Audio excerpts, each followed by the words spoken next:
नमस्कार. SST college of arts and कॉमर्सच्या junior कॉलेजतर्फे मी प्राध्यापिका ज्योती नितीन पाटील आपले हार्दिक स्वागत करते. हे आहे SSTचं एड्युपीडिया. मित्रांनो, आपल्या मागच्या व्हिडिओमध्ये आपण इयत्ता 12वीच्या पहिल्या धड्याला सुरुवात केली होती. त्यामध्ये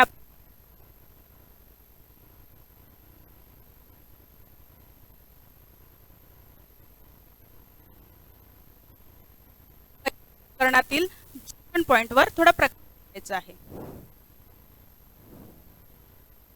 आज आपण अभ्यासणार आहोत शीतयुद्धोत्तर काळातील महत्त्वाच्या प्रादेशिक संघटना.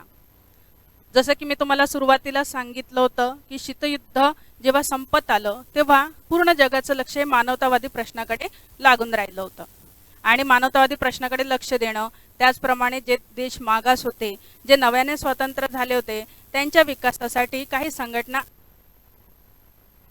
जसं की मी तुम्हाला सांगितलं की काही देश मागास सुद्धा विकासाच्या प्रवाहात आणण्यासाठी काही संघटना स्थापन करण्यात आल्या, जेणेकरून आपलाही विकास होईल आणि आपण इतरांना सामावून घेऊ आणि त्यांचाही विकास होईल. त्या उद्देशाने शीतयुद्धोत्तर काळानंतर म्हणजे शीतयुद्ध संपल्यानंतर काही महत्त्वाच्या प्रादेशिक संघटना स्थापन करण्यात आल्या. त्यातली पहिली संघटना जी आहे ती आहे युरोपियन संघ, जी युरोप खंडातील देशांसाठी होती. दुसरी आहे सार्क संघटना. सार्क संघटनेचा अभ्यास आपण इयत्ता 7वी 8वी पासून करत आहोत. त्यानंतर ब्रिक्स, शांघाय सहकार्य संघटना आणि G20 यासारख्या संघटना शीतयुद्ध संपल्यानंतर अस्तित्वात आल्या. आपण जरासं याच्यावर अजून प्रकाश टाकूया. विद्यार्थी मित्रांनो, पहिली जी संघटना आहे ती युरोपियन संघ. आता ही संघटना का स्थापन करण्यात आली? बघा, युरोप खंडातील बरेचशा देशांमध्ये एकमेकांचं आर्थिक सहकार्य वाढावं आणि हे आर्थिक सहकार्य अजून घट्ट करता यावं या उद्देशाने युरोपियन संघ ही संघटना स्थापन करण्यात आली. व्यापारातील परस्पर अवलंबून असलेल्या देशात काही संघर्ष होत असतात. व्यापार करत असताना काही खटके उडत असतात आणि व्यापार करणं सुद्धा महत्त्वाचं आहे. त्यातूनच तर आर्थिक विकास साध्य होत असतो. त्यामुळे ह्या व्यापारात जेव्हा परस्पर जे देश एकमेकांवर अवलंबून आहेत त्यांच्या देवाणघेवाणबाबत किंवा व्यापारासंबंधी जे काही खटके उडत होते, जे काही संघर्ष होते, ते संघर्ष टाळण्यासाठी ही संघटना अस्तित्वात आली. सुरुवातीला ही संघटना नव्हती, परंतु हळूहळू या संघटनेची वाटचाल कशी झाली ते आपण पाहूया. सुरुवातीला त्यांनी हे सहकार्य, आर्थिक सहकार्य वाढवण्यासाठी युरोपियन कोळसा व पोलाद समुदाय ही संघटना स्थापन केली आणि याच्यातून बरेचसे जे कोळसा व पोलाद संबंधी व्यापार करणारे जे देश होते, उद्योगधंदे करणारे जे देश होते, त्यांच्यामध्ये हे सहकार्य वाढवण्यासाठी ही संघटना स्थापन करण्यात आली. त्याच्यानंतर युरोपियन आर्थिक समुदाय ही संघटना स्थापन करण्यात आली. हिचा उद्देश प्रत्येक युरोप संघातील प्रत्येक जे देश आहेत, युरोप खंडातील जे देश आहेत, त्यांचा आर्थिक विकास साध्य व्हावा या दृष्टिकोनातून युरोपियन आर्थिक समुदाय ही संघटना स्थापन करण्यात आली. म्हणजे सुरुवातीला युरोपियन कोळसा व पोलाद समुदाय आणि त्याचबरोबर युरोपियन आर्थिक समुदाय या दोन संघटना अस्तित्वात आल्या आणि जेव्हा या दोघांचं एकत्रीकरण झालं, विलगीकरण झालं, तेव्हा युरोपियन संघाची निर्मिती करण्यात आली होती. तर 1980 साली युरोपियन संघाची बाजारपेठ देखील तयार करण्यात आली. युरोपियन संघाची जेव्हा निर्मिती झाली, आर्थिक दृष्टिकोनातून त्यांनी युरोप खंडात किंवा युरोप संघातील जे देश आहेत त्या देशांसाठी एक बाजारपेठ तयार केली, जेणेकरून प्रत्येकाला व्यापार करणं सोयीचं होईल. मग 1992 साली त्यांनी मास्त्रिक्ट करार केला. आता ह्या मास्त्रिक्ट करारातूनच युरोप हे समान चलन सगळ्या देशांसाठी, म्हणजे युरोप संघामध्ये जे देश आहे त्यांनी एकच चलन वापरावं, ते म्हणजे युरो, असं ठरवण्यात आलं आणि खऱ्या अर्थाने युरोपियन संघाची सुरुवात झाली. आता युरो हे समान चलन का हवं होतं? तर व्यापार करणं सोयीचं जावं, चलनाच्या बाबतीत जे काही म्हणजे अडचणी येतात त्या अडचणी दूर व्हाव्या या दृष्टिकोनातून युरो हे समान चलन प्रत्येक देशाने ठेवावं असं ठरवण्यात आलं. मग युरोपियन संघातील जे 28 देश आहेत त्या 28 देशांपैकी 19 देशांची एकत्रित युरो झोनची निर्मिती झाली. म्हणजे या 19 देशांमध्ये हे एकच चलन वापरण्यात आलं. आता 19 देशांचं युरो झोन तयार झालं. त्यानंतर युरोपियन संघाने शेंगेन प्रदेशाची निर्मिती केली. आता शेंगेन प्रदेश काय?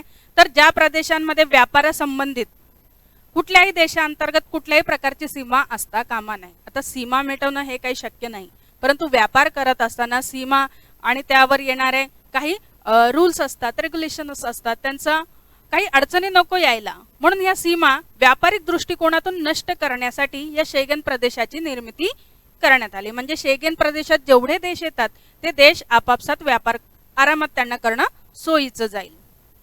त्यानंतर सदस्य देशांतर्गत सीमा नष्ट करण्यात आल्या. शेगेन प्रदेशाने हा प्रयत्न केला. शेगेन प्रदेश म्हणजे या प्रदेशातील जेवढे देश आहेत त्यांच्यात व्यापारासंबंधी कुठलीही सीमारेषा असणार नाही. म्हणजे जे काही व्यापारासंबंधी जे नियम आहेत ते नियम या म्हणजे जो शेगेनचा प्रदेश आहे तिथे हे सर्व नियम सगळीकडे सारखेच असतील. याच्यात जेवढे देश येतात तिथे हे नियम सारखेच असणार आहे. मग या नियमांच्या बाबतीत आणि व्यापाराच्या बाबतीत या सदस्य देशांमध्ये कुठल्याही प्रकारची सीमा असणार नाही. त्यानंतर शेगेन हा विजा जो आहे तो युरोपमध्ये सगळीकडे वापरण्यात आला. म्हणजे शेगेनचा जो प्रदेश झाला तयार, नंतर युरोप संघात इतरही देश होते, मग या शेगेनचा वापर एक विजाप्रमाणे तिथे करण्यात आला. आता सध्या 28 पैकी 22 देश हे शेगेन प्रदेशाचा भाग आहेत. म्हणजे तिथं एक समान चलन आहे, त्याचप्रमाणे व्यापारासंबंधी नियम व अटी सगळीकडे सारखे आहेत. असं 19 वरून ही संख्या 22 वर आलेली आहे. तर हे होतं युरोपियन संघ आणि त्याचं कार्य. युरोपियन संघ हे युरोप खंडातील देशांसाठी होतं. आता पुढची संघटना आपण पाहूया.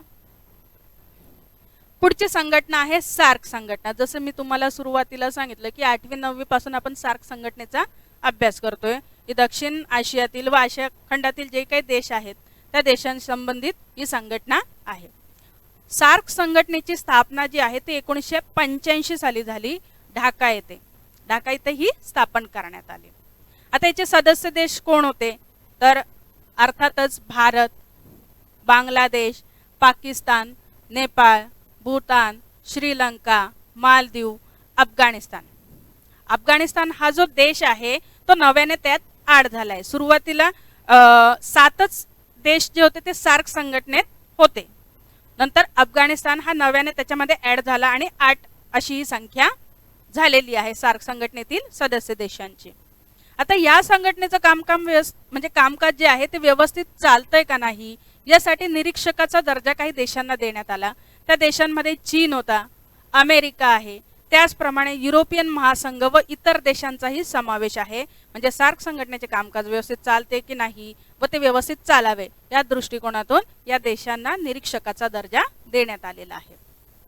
आता सार्क संघटनेची निर्मिती का झाली बघा. जसं युरोपियन संघाची निर्मिती ही आर्थिक सहकार्य वाढवण्यासाठी झालं होतं, तसंच सार्क संघटनेची निर्मिती देखील दक्षिण आशियातील जे देश आहेत त्यांच्यात आपसी संवाद वाढावा. बघा, बोलणं चालणं होईल, संवाद वाढेल, त्याचप्रमाणे त्यांच्या समस्या कळतील आणि ह्या समस्या दूर करण्यासाठी एकमेकांमध्ये संवाद होणं खूप गरजेचं असतं. त्याच दृष्टिकोनातून हे संवाद निर्माण करण्यासाठी ही संघटना स्थापन करण्यात आली. नंतर आर्थिक सहकार्य अर्थातच त्या दृष्टिकोनातून काही व्यापारिक करार सुद्धा हे आपापसात करण्यात आलेले आहेत.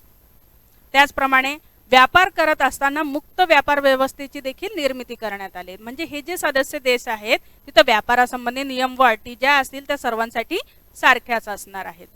जेणेकरून सार्क संघटनेत जे सदस्य देश आहेत मोस्टली याच्यामध्ये दक्षिण आशियातील देश आहेत यांचा विकास व्हावा आणि एकाच्या जोडीने दुसऱ्याचाही विकास व्हावा म्हणून ही संघटना स्थापन करण्यात आलेली आहे. पुढची संघटना आहे बिमस्टेक संघटना. आता ही जी संघटना आहे ती 1997 साली स्थापन करण्यात आली. याचे सभासद देश आहेत दक्षिण आशियातील भारत, भूतान, बांगलादेश, नेपाळ, श्रीलंका यासारखे देश त्याचे सभासद देश आहेत. म्हणजे बिमस्टेक ही संघटना देखील आशिया खंडातीलच आहे. त्याचप्रमाणे आग्नेय आशियातील म्यानमार, थायलंड हे सुद्धा त्याच्यामध्ये नंतर ऍड झालेले आहेत. त्यानंतर ही जी संघटना आहे ती स्थापन का करण्यात आली. आता हे जे देश आहेत आशिया खंडातील मोस्टली जे देश आहेत ते काही विकसनशील आहेत, काही अविकसित आहे आणि काही म्हणजे विकास आता करण्यातच आहे. मग या आर्थिक आहे ती पटकन सुधारवण्यासाठी म्हणजे बघा संघटना आहे ती वेगवान आर्थिक विकास स्थापन करण्यात आलेली आहे. म्हणजे ही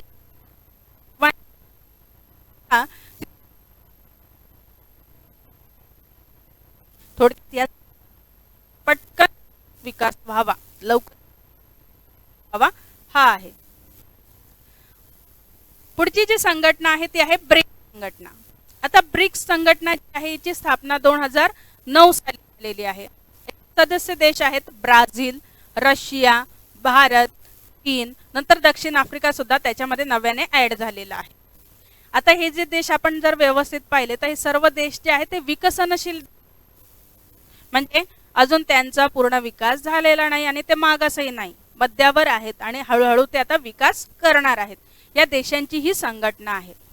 हे सर्व देश जे आहेत ते G20 सभासद आहे. आता G20 काय असतं तर विद्यार्थी मित्रांनो, आपल्याला जागतिक लेवलवर बडे जे देश येतात, एकत्रित असं आर्थिक व्यवस्था झाले सुद्धा, अर्थव्यवस्था ही मिश्र अर्थव्यवस्था आणि एकत्रित अशी अर्थव्यवस्था, आणि बड्या देशांची जी अर्थव्यवस्था आहे हा सुद्धा आहे. भारताच्या अर्थव्यवस्थेचा परिणाम सुद्धा इतर देशांच्या अर्थव्यवस्थेवर होत. अर्थव्यवस्था मग हे जे सर्व देश 20 मध्ये हे सर्व देश म्हणजे